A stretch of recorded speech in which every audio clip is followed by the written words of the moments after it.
نحمده ونصلي على رسوله الكريم اما بعد فاعوذ باللہ من الشیطان الرجیم بسم اللہ الرحمن الرحیم۔ عرش کے ساتھ لٹکی ہوئی تسبیح نماز فجر کے بعد جو پڑھے گا اللہ اس کا اور وہ اللہ کا دیوانہ ہوگا۔ محترم ناظرین، جنت ایک مکان ہے کہ اللہ تعالیٰ نے ایمان والوں کے لیے بنایا ہے۔ اس میں وہ نعمتیں مہیا کی ہیں جن کو نہ آنکھوں نے دیکھا، نہ کانوں نے سنا، اور نہ کسی آدمی کے دل پر اس کا گمان گزرا۔ جو کوئی مثال اس کی تعریف میں دی جائے سمجھانے کے لیے ہے، ورنہ دنیا کی اعلیٰ سے اعلیٰ شے کو بھی جنت کی کسی چیز کے ساتھ کچھ مناسبت نہیں ہے۔ وہاں کی کوئی عورت اگر زمین کی طرف جھانکے تو زمین سے آسمان تک روشن ہو جائے اور خوشبو سے بھر جائے، اور چاند سورج کی روشنی جاتی رہے، اور اس کا دوپٹہ دنیا ما فیہا سے بہتر ہے۔ اور ایک روایت میں یوں ہے کہ اگر حور اپنی ہتھیلی زمین و آسمان کے درمیان نکالے تو اس کے حسن کی وجہ سے خلائق فتنہ میں پڑ جائیں، اور اگر اپنا دوپٹہ ظاہر کرے تو اس کی خوبصورتی کے آگے آفتاب ایسا ہو جائے جیسے آفتاب کے سامنے چراغ، اور اگر جنت کی کوئی ناخن بھر دنیا میں ظاہر ہو تو تمام آسمان و زمین اس سے آراستہ ہو جائیں، اور اگر جنتی کا کنگن ظاہر ہو تو آفتاب کی روشنی مٹا دے جیسے آفتاب ستاروں کی روشنی مٹا دیتا ہے۔ ناظرین، جنت کتنی وسیع ہے اس کو اللہ اور رسول اللہ صلی اللہ علیہ وسلم ہی جانے۔ اجمالی بیان یہ ہے کہ اس میں 100 درجے ہیں۔ ہر 2 درجوں میں وہ مسافت ہے جو آسمان و زمین کے درمیان ہے۔ رہا یہ کہ خود اس درجے کی کیا مسافت ہے تو اس کے متعلق کوئی روایت خیال میں نہیں ہے۔ البتہ ایک حدیث ترمذی میں یہ ہے کہ اگر تمام عالم ایک درجے میں جمع ہو جائیں تو سب کے لیے وسیع ہے۔ جنت میں ایک درخت ہے جس کے سائے میں 100 برس تک تیز گھوڑے پر سوار چلتا رہے اور ختم نہ ہو۔ جنت کے دروازے اتنے وسیع ہوں گے کہ ایک بازو سے دوسرے تک تیز گھوڑے کی 70 برس کی راہ ہوگی، پھر بھی جانے والوں کی وہ کثرت ہوگی کہ مونڈھے سے مونڈھا چھلتا ہوگا، بلکہ بھیڑ کی وجہ سے دروازہ چرچرانے لگے گا، اور اس میں قسم قسم کے جواہر کے محل ہوں گے، ایسے صاف شفاف کہ اندر کا حصہ باہر سے اور باہر کا اندر سے دکھائی دے۔ جنت کی دیواریں سونے اور چاندی کی اینٹوں اور مشک کے گارے سے بنی ہیں۔ ایک اینٹ سونے کی، ایک چاندی کی، زمین زعفران کی، کنکریوں کی جگہ موتی اور یاقوت۔ اور ایک روایت میں ہے کہ جنت عدن کی ایک اینٹ سفید موتی کی ہے، ایک یاقوت سرخ کی، ایک زبرجد سبز کی، اور مشک کا گارا ہے، اور گھاس کی جگہ زعفران ہے۔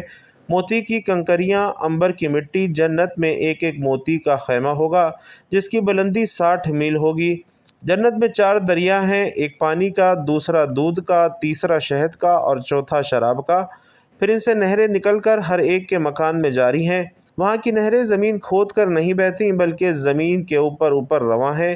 نہروں کا ایک کنارہ موتی کا، دوسرا یاقوت کا، اور نہروں کی زمین خالص مشک کی۔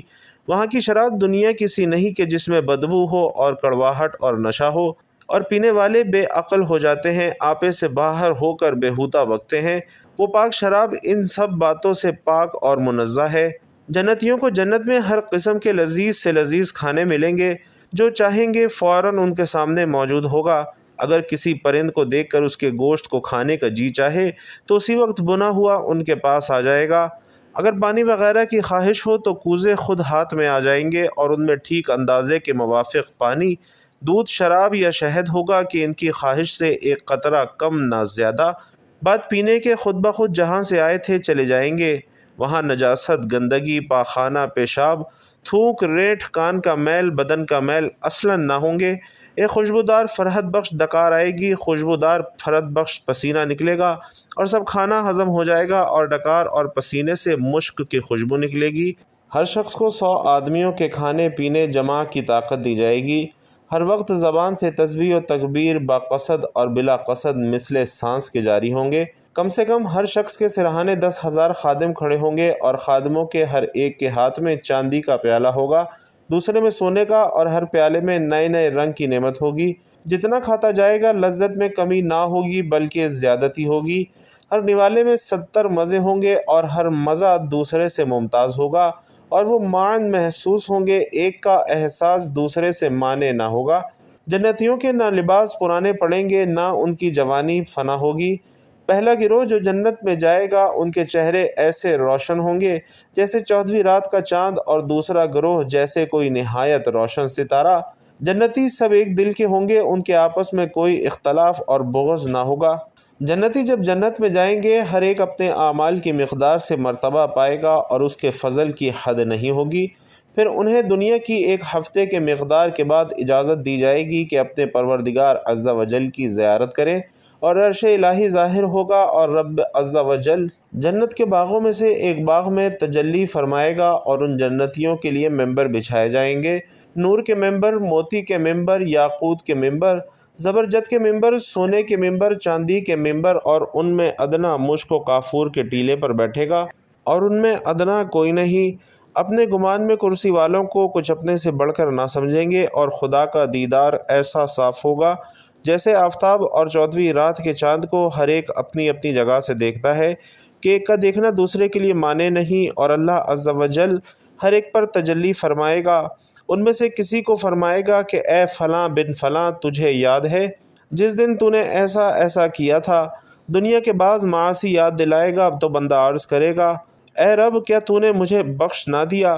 فرمائے گا، ہاں، میری مغفرت کی وسعت ہی کی وجہ سے تو اس مرتبے کو پہنچا ہے۔ وہ سب اسی حالت میں ہوں گے کہ ابر چھائے گا اور ان پر خوشبو برسائے گا کہ اس کسی خوشبو ان لوگوں نے کبھی نہ پائی تھی، اور اللہ عز و جل فرمائے گا کہ جاؤ اس کی طرف جو میں نے تمہارے لیے عزت تیار کر رکھی ہے، جو چاہو لو۔ پھر لوگ ایک بازار میں جائیں گے جسے ملائکہ گھیرے ہوئے ہیں، اس میں سے وہ چیزیں ہوں گی کہ ان کی مثل نہ آنکھوں نے دیکھی، نہ کانوں نے سنی، اور نہ قلوب پر ان کا گمان گزرا۔ ان میں سے جو چاہیں گے ان کے ساتھ کر دی جائے گی، اور کوئی خرید و فروخت نہ ہوگی۔ جنتی اس بازار میں باہم ملیں گے، اور چھوٹا مرتبے والا بڑے مرتبے والے کو دیکھے گا، اس کا لباس پسند کرے گا، ہنوز گفتگو ختم بھی نہ ہوگی کہ خیال کرے گا میرا لباس اس سے اچھا ہے، اور یہ اس وجہ سے کہ جنت میں کسی کے لیے غم نہیں ہے۔ پھر وہاں سے اپنے اپنے مکانوں کو واپس آئیں گے، ان کی بیویاں استقبال کریں گی اور مبارکباد دے کر کہیں گی کہ آپ واپس ہوئے، اور آپ کا جمال اس سے بہت زائد ہے کہ آپ ہمارے پاس سے گئے تھے۔ جواب دیں گے کہ پروردگار جبار کے حضور بیٹھنا ہمیں نصیب ہوا تو ہمیں ایسا ہی ہو جانا سزاوار تھا۔ جنتی باہم ملنا چاہیں گے تو ایک کا تخت دوسرے کے پاس خود بخود چلا جائے گا، اور ایک روایت میں ہے کہ ان کے پاس نہایت اعلیٰ درجے کی سواریاں اور گھوڑے لائے جائیں گے، اور ان پر سوار ہو کر جہاں چاہیں گے جائیں گے۔ سب سے کم درجے کا جنتی، اس کے باغات اور بیبیاں اور نعیم و خدام اور تخت 1000 برس کی مسافت تک ہوں گے، اور ان میں اللہ عز و جل کے نزدیک سب سے معزز وہ ہے جو اللہ تعالیٰ کے وجہ کریم کے دیدار سے ہر صبح و شام مشرف ہوگا۔ جب جنتی جنت میں جا لیں گے، اللہ عز و جل ان سے فرمائے گا، کچھ اور چاہتے ہو جو تم کو دوں؟ عرض کریں گے، تو نے ہمارے منہ روشن کیے، جنت میں داخل کیا، جہنم سے نجات دی۔ اس وقت پردہ مخلوق پر تھا، اٹھ جائے گا تو دیدار الہی سے بڑھ کر انہیں کوئی چیز نہ ملی ہوگی۔ لوگ کہتے ہیں کہ ہمارا رب ہمارے دلوں میں رہتا ہے، اور کچھ لوگوں کا یہ بھی کہنا ہے کہ دل ہی خدا کا گھر ہوتا ہے۔ یہ بات بھی بہت سنی ہے کہ جس دل میں ایمان ہو اس میں ہمارا رب بھی ہوگا، مگر جو دل ایمان کی روشنی سے محروم ہو اس میں خالق کیسے آ سکتا ہے؟ مجموعی طور پر جب ہم یہ کہتے ہیں کہ اللہ تعالی ہمارے دلوں میں رہتا ہے تو اس کا مطلب یہ ہے کہ وہ ہماری نیت، ہمارے ارادوں اور ہماری خواہشات کو دیکھتا ہے۔ جن لوگوں کی نیتیں اور ارادے اچھے ہوں گے ان کے دلوں میں نیک تمنائیں ہوں گی، ان دلوں کو اللہ رب العزت بہت پسند فرماتا ہے، اور بندے کے اتنے قریب ہونے کو ہی اس بات سے تعبیر کیا گیا ہے کہ اس کے دل میں رب کا ڈیرا یا خالق کا بسیرا ہوتا ہے۔ مگر ناظرین، یہاں ایک اور سوال بھی اہل ایمان کو پریشان کر سکتا ہے، اور وہ یہ کہ ایک بات تو ثابت ہو گئی کہ اچھے انسان کے دل میں اللہ ہوتا ہے، اور اگر یہ سچ ہے تو پھر جس دل میں ہمارا رب رہتا ہے اس دل کو تو نہایت صاف ستھرا اور پاکیزہ ہونا چاہیے۔ یہ کتنی عجیب اور حیرت انگیز بات ہے کہ اتنی بڑی اور عظیم الشان ہستی کسی بھی عام انسان کے دل میں آ جائے، اور گوشت کے اس ننھے مننے سے دھڑکتے لوتھڑے میں نہایت آرام اور آسانی کے ساتھ سما جائے۔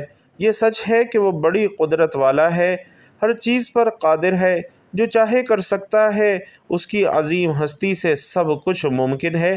مگر یہاں ایک سوال ذہنوں میں یہ ابھرتا ہے کہ کیا ہم اپنے اس عظیم اور بے مثال مہمان کا شایان شان استقبال کرنے کے قابل ہیں؟ کیا ہم اپنے دل میں آنے والے اس مہمان کے احترام میں اپنے دل کو پاک اور صاف بھی کیا ہے یا نہیں کیا ہے؟ تو بھائیوں اور بہنوں، ایسا بظاہر تو نظر نہیں آتا کیونکہ ہم جیسے گناہگار جو لمحہ لمحہ اپنے رب کی نافرمانی کرتے ہیں، اس کی حکم عدولی کرتے ہیں، اس کی ہدایات و تعلیمات کو یکسر نظر انداز کرتے ہیں، کیا ہم اس قابل ہیں کہ وہ ہم سے راضی ہو اور ہمارے دل میں مہمان بن جائے؟ ایسا ممکن ہی نہیں ہے۔ کیونکہ اس لیے کہ پہلے آنے والی مقدس ہستی کی حیثیت اور شان کے مطابق دل کی مکمل تطہیر ہونی چاہیے، لیکن جس دل میں گناہ سے پیار اور دنیا سے رغبت ہو، وہ دل اللہ کا مسکن کیسے بن سکتا ہے؟ کیا ہمارے دل اس قابل ہیں کہ ان میں وہ ذات پاک مہمان بن سکے؟ ہم دنیا میں دیکھتے ہیں کہ جب ہمارے گھر یا دفتر میں کوئی مہمان آ رہا ہوتا ہے تو ہم اس کے مرتبے اور شان کے اعتبار سے ہی اس جگہ کی خوب اچھی طرح صفائی ستھرائی کرتے ہیں، وہاں گندگی کا ذرہ بھی باقی نہیں چھوڑتے اور اس جگہ کو سجاتے ہیں، سنوارتے ہیں، ہر طرح سے اس قابل بناتے ہیں کہ اس جگہ بیٹھ کر آنے والا مہمان خوشی اور راحت محسوس کرے۔ دنیا میں ہم اپنے گھر آنے والی شخصیت کے مقام اور مرتبے کے اعتبار سے اور اس کے ساتھ دلی وابستگی کے اعتبار سے ہی اس مقام کی خوب اچھی طرح صفائی کرتے ہیں جہاں اپنے معزز مہمان کو بٹھانا ہوتا ہے، لیکن جب باری تعالیٰ آپ کا مہمان ہو تو کیا آپ نے اس کی صفائی ستھرائی کا اہتمام اس کے شایان شان کیا ہے؟ کیا اس میں مذکورہ معیار کا خیال رکھا گیا ہے یا نہیں؟ ایسے میں تو ہر اہل ایمان کو چاہیے کہ پہلے وہ اپنے خالق اور مالک کا شکر ادا کرے اور اس کا احسان مانے کہ وہ اس کے دل میں اس کا مہمان بننے کا اعزاز مرحمت فرما رہا ہے۔ اس کے بعد اپنے دل اور اپنی روح کا اچھی طرح تزکیہ کرے، کیونکہ جو ہستی اس دل میں جا گزی ہوگی اس کی شان اور احترام کا تقاضا ہے کہ اسے بالکل پاک و صاف کر دیا جائے، اس میں سے ہر خرابی، ہر نقص، ہر غلاظت اور ہر طرح کی گندگی کو نکال کر باہر پھینک دیا جائے، روحانی پاکیزگی کے پانی سے اس دل کو خوب اچھی طرح دھویا جائے اور پھر سچ اور حق کی عطر سے اسے معطر کیا جائے، تاکہ اس میں جھوٹ، فریب، دغا بازی، اللہ کی نافرمانی اور کسی بھی قسم کی خرابی کی بو نہ آ سکے، اور اس کے بعد ہی یہ دل اس قابل ہو سکے گا کہ اس میں ہم سب کا خالق، ہماری جانوں اور ہمارے مالوں کا مالک اس میں قیام کر سکے۔ اور یہاں حالت یہ ہے کہ ہم 3 گھنٹوں کی بیہودہ فلمیں دیکھ لیں گے، بیہودہ ریلز دیکھ لیں گے، لیکن جہاں ایمان کی بات ہوگی، جہاں اللہ اور اس کے رسول کی بات ہوگی، وہاں ہمیں 15-20 منٹ دیتے ہوئے بھی دکھیں گے اور سوچیں گے کہ یہ مولوی کیا بیان کیا جا رہا ہے۔ بھائیوں اور بہنوں، یہ سارا نقشہ آپ کے سامنے اس لیے کھینچا جاتا ہے کہ سارے دن کی خرافات کے بعد آپ کے کانوں میں کچھ دیر کے لیے ہی صحیح اللہ اور اللہ کے رسول کا ذکر آپ کے کانوں میں جا سکے۔ صحابہ کرام ایک حدیث جاننے کے لیے مہینوں کی مسافت طے کیا کرتے تھے، اور یہاں ہمیں تھوڑی دیر اللہ اور اس کے رسول کا ذکر کھل رہا ہوتا ہے۔ بھائیوں اور بہنوں، انسان کا دل اللہ کا گھر ہے جس میں اللہ اپنی مرضی سے رہتا بستا ہے، لیکن انسان کے دل کو اللہ کا گھر ہونے کا شرف اس وقت ملتا ہے جب اس دل کے اندر اللہ کا ذکر بس جائے اور یہ دل عشق رسول اللہ صلی اللہ علیہ وسلم سے جگمگا اٹھے اور ایسا روشن اور منور ہو جائے کہ پھر اللہ کے سوا کچھ اور نظر ہی نہ آئے۔ دلوں میں ہمہ وقت اللہ کی یاد اور اس کا ذکر ہو اور اس میں رسول کریم صلی اللہ علیہ وسلم کی محبت بسی ہوئی ہو۔ بس مومن کی یہی آرزو ہونی چاہیے۔ اہل ایمان کے دلوں میں بار بار یہ خواہش انگڑائیاں لیتی ہے کہ کسی طرح ہمارا رب ہم سے راضی ہو جائے اور وہ ہمیں اپنے فرما بردار بندوں میں شامل کر لے۔ اس کے بعد کوئی شر یا برائی ہمارے نزدیک آنے کا تصور بھی نہیں کر سکتی، کیونکہ ہمارا رب ہمارے ساتھ ہوتا ہے۔ اگر انسان کے دل میں یہ سوچ اور فکر، یہ جذبہ پیدا ہوتا ہے تو اس کا سیدھا سا مطلب یہ ہے کہ ہمارا رب بھی یہی چاہتا ہے کہ ہم بس اس کے ہو کر رہ جائیں، ہمارے دلوں میں صرف وہی ذات ہو، اس کے سوا ہمارے خیالوں اور ہمارے دلوں میں کوئی دوسرا نہ ہو۔ اس لیے ہر اہل ایمان کو چاہیے کہ وہ اللہ کو اپنے دل کا مہمان بنانے کے لیے اس دل کو صاف کرے اور اپنے گناہوں سے بار بار توبہ کرتا رہے، اپنے دل کو بالکل پاک کر لے، اور ہر مومن کو چاہیے کہ وہ اپنی ہر سوچ اور ہر فکر کو ایمانی جذبے سے معمور کر لے، اپنے مزاج میں استقامت پیدا کرے اور نیکیوں پر پوری مستقل مزاجی کے ساتھ جم جائے۔ اس کے بعد اسے اللہ کی محبت کا انعام مل سکتا ہے، اور اسی کے نتیجے کے طور پر اس کے دل میں اللہ بسیرا کر سکتا ہے۔ جنہیں اللہ چاہے اور ہدایت دے وہ اللہ کے ہو کر رہ جاتے ہیں، اس کے دوست بن جاتے ہیں، اور اللہ بھی یہی چاہتا ہے کہ ہم صرف اسی کے ہو کر رہیں، کسی اور کو دل میں جگہ نہ دیں، مومن کا دل اللہ کا گھر ہوتا ہے، اور جب اس کی محبت میں دل تڑپتا ہے تو یہ اس بات کا اشارہ ہے کہ اللہ آپ کے دل میں آنا چاہتا ہے، لیکن چونکہ اللہ پاک ہے اس لیے وہ پاک دل کا ہی انتخاب کرتا ہے اور گناہوں سے پاک قلب کو اپنا مسکن بناتا ہے۔ اس لیے ہر اہل ایمان پر لازم ہو جاتا ہے کہ وہ اللہ کو اپنے دل کا مہمان بنانے کے لیے اپنے دل کو صاف رکھے اور اپنے گناہوں سے مسلسل توبہ کرتا رہے اور اپنے دل کو بالکل پاک و صاف کر لے، تاکہ یہ دل اللہ کے قیام کے شایان شان ہو جائے۔ ناظرین کرام، یہ بات ضرور یاد رکھیں کہ جب تک بندہ گناہ نہیں چھوڑتا اللہ کا قرب حاصل نہیں کر سکتا۔ اللہ سبحانہ و تعالی کا ارشاد ہے، میں صبر کرنے والوں کا دوست ہوں اور ٹوٹے دلوں میں رہتا ہوں۔ یہاں اس طرف اشارہ دیا جا رہا ہے کہ اگر انسان ہر موقع پر اللہ کا شکر ادا کرے گا، اس کی ہر عطا پر اس کے حضور سجدہ شکر ادا کرے گا تو اپنے رب کی رضا پا سکتا ہے، اور جب وہ کسی انسان سے راضی ہو گیا تو اس کا بیڑا پار ہے۔ اوپر کی آیت مبارکہ میں اللہ رب العزت نے صابرین کو اپنا دوست قرار دیا ہے، اور ظاہر ہے یہ رب العالمین کا اعلان ہے، اس لیے اس پر ایمان رکھنا ہمارا فرض ہے۔ گویا صبر وہ کنجی ہے جس کی مدد سے پروردگار عالم کی دوستی حاصل کی جا سکتی ہے۔ دوسری بات یہ کہی گئی ہے کہ اللہ تعالیٰ ٹوٹے ہوئے دلوں میں رہتا ہے، اور اس کا مطلب یہ ہے کہ دنیا میں جو انسان دکھی ہے یا مسائل کا شکار ہے وہ خود کو تنہا یا بے یار و مددگار محسوس نہ کرے، کیونکہ خود ہی تو باری تعالیٰ یہ ارشاد فرما رہا ہے کہ وہ ٹوٹے ہوئے دل میں رہتا ہے۔ دل اسی کا ٹوٹتا ہے جو مشکلات میں گھرا ہوا ہو اور اسے ایسا لگتا ہے جیسے ساری دنیا اس سے ناراض ہے یا حالات نے اس کے گرد گھیرا تنگ کر دیا ہے۔ مگر اس آیت مبارکہ میں ایسے پریشان حال لوگوں کے لیے یہ خوشخبری ہے کہ وہ فکر مند نہ ہوں، کیونکہ ان کے دل میں خدا رہتا ہے۔ اللہ تعالیٰ سے دعا ہے کہ وہ سبھی اہل ایمان پر اپنا کرم فرمائے اور انہیں اپنا مقبول اور فرما بردار بننے کی توفیق نصیب فرمائے۔ تو ناظرین، عرش الہی کے ساتھ لٹکی ہوئی تسبیح اور جنت کے درختوں کے پتوں پر لکھی جانے والی یہ تسبیح پڑھنے والا ہر دن کوئی نہ کوئی معجزہ ضرور دیکھتا ہے۔ بھائیو اور بہنوں، ایسی تسبیح جو عرش کے ساتھ لٹکی ہوئی ہے، جو بندہ اس تسبیح کو روزانہ پڑھتا ہے وہ اللہ کے سب سے پیارے بندوں میں شامل ہو جاتا ہے۔ اللہ پاک اپنے ان بندوں سے بے حد پیار کرتا ہے۔ اللہ پاک اپنے ان بندوں پر اپنی رحمتوں کو نچھاور کرتا ہے۔ دنیا کی ہر چیز ان سے پیار کرنے لگتی ہے، اور اس تسبیح کو پڑھنے والا ہر دن اللہ تعالیٰ سے اپنی حاجات، اپنی خواہشات ضرور پوری کرواتا ہے، یعنی وہ اپنے ہر معاملات میں اللہ تعالیٰ کی مدد پاتا ہے۔ یہ تسبیح جو جنت کے درختوں کے پتوں پر جنتی حوروں کے پروں پر لکھی ہے، وہ تسبیح ہے کلمہ طیبہ، یعنی لا الہ الا اللہ محمد الرسول اللہ۔ اور جو شخص لا الہ الا اللہ محمد الرسول اللہ پڑھے گا وہ اللہ تعالیٰ کا سب سے پیارا بندہ ہوگا۔ تو ناظرین، یہ تسبیح کسی بھی وقت چلتے پھرتے پڑھ لیں۔ اگر آپ نے اللہ کو خوش کرنا ہے، اللہ کو راضی کرنا ہے، اللہ سے اپنی ہر بات منوانی ہے، تو اس تسبیح کو اپنی زندگی کا حصہ بنا لیجئے، کیونکہ اللہ تعالیٰ اپنے ان بندوں سے بہت زیادہ محبت کرتا ہے جو اللہ کے نبی سے محبت کرتے ہیں۔ تو ناظرین، اگر آپ بھی اللہ اور اس کے رسول سے پیار کرتے ہیں تو آپ بھی یہ تسبیح لا الہ الا اللہ محمد الرسول اللہ لازمی پڑھا کریں۔ انشاءاللہ یہ تسبیح آپ کے گھر میں خوشیاں اور برکتیں لائے گی۔ یہ تسبیح آپ کے گھر سے پریشانیوں کو اور بے برکتی کو نکال باہر کرے گی۔ اللہ رب العزت سے دعا ہے کہ ہم سب کو بھی اپنے نبی کے پیاروں میں شامل فرمائے۔ کلمہ طیبہ لا الہ الا اللہ محمد الرسول اللہ کے بہت سارے مبارک نام ہیں۔ اس کا ایک نام کلمہ توحید بھی ہے، کلمہ اخلاص بھی ہے، کلمہ احسان بھی ہے، کلمۃ التقوی بھی ہے، اور اس مبارک کلمے کا ایک نام کلمہ ثابتہ، یعنی ثابت شدہ کلمہ، پکا کلمہ، نہ مٹنے والا کلمہ، ہمیشہ رہنے والا کلمہ بھی ہے۔ اللہ نے کیسی مثال بیان فرمائی ہے پاکیزہ بات کی، جیسے پاکیزہ درخت جس کی جڑ قائم اور شاخیں آسمان میں ہر وقت اپنا پھل دیتا ہے اپنے رب کے حکم سے۔